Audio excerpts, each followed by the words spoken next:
Bom, a gente ouve, né, ainda hoje em dia o termo DST, né, de doenças sexualmente transmissíveis. Mas esse termo foi mudado pelo Ministério da Saúde em 2016 para IST, que são infecções sexualmente transmissíveis. Por que doença? Por que infecção? Porque a doença ela é sempre sintomática.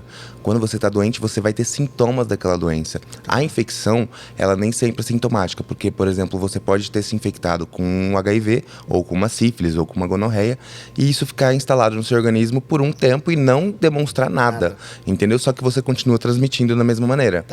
Então é importante entender essa nova sigla, a gente fala IST.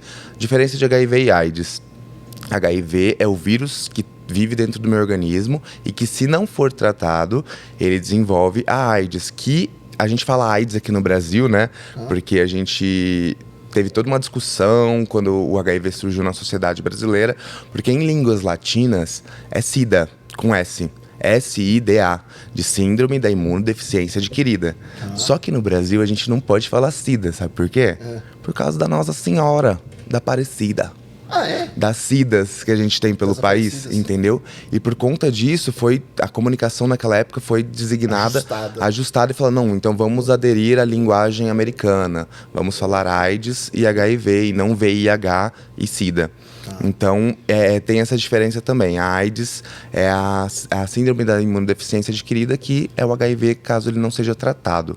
Então, tem essa diferença, as pessoas ainda confundem muito. Muita gente ainda fala termos que não podem ser mais ditos, por exemplo, aidético, que é um termo super ofensivo, né, pra gente que vive com HIV, né?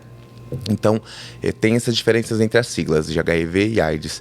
E hoje em dia, muita gente vive com HIV no Brasil. São mais de 1 milhão de pessoas vivendo com HIV, só que vocês não veem essas pessoas porque todo mundo tem vergonha de falar que vive com HIV ou medo do preconceito, que ainda existe muito. As estatísticas de números de HIV e AIDS são diferentes?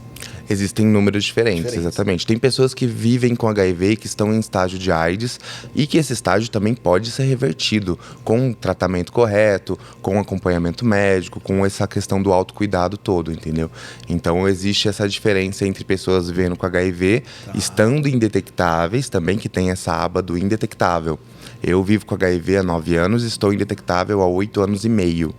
O indetectável significa que, se eu estou em tratamento correto e estou indetectável durante 6 meses, ou seja, o meu nível de carga viral no meu organismo é muito baixo, com que aquele exame que a gente faz a cada semestre, ele dá um número de cópia muito baixo. E aí a gente é considerado como indetectável. Então já existem estudos comprovando, estudos internacionais também, comprovando que uma pessoa que está indetectável em 6 meses, durante 6 meses, ela já não transmite mais o HIV. Então existe essa aba da pessoa que vive com HIV, a pessoa que vive com HIV está indetectável e a pessoa que vive com HIV e desenvolveu AIDS. Entendeu? Tem esses 3 estágios.